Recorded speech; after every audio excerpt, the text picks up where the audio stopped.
Hi! In front of me is VIVO T1 Pro 5, and today I would like to show you how you can connect it to printer.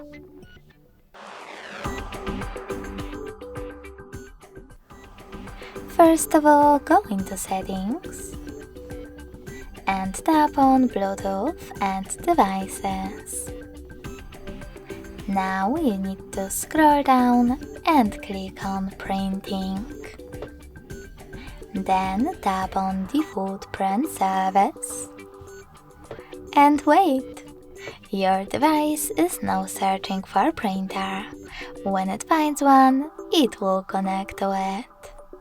In order to use different print service, you need to disable this one by tapping on blue switcher at the top. Then go back, tap on Add Service, and download the best one for you. I will go with HP one. When your new service is ready, tap on the back button twice.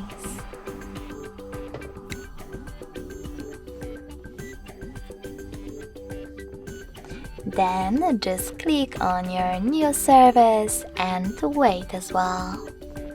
Thanks so much for watching. If you enjoyed this video, don't forget to leave a like, comment and subscribe.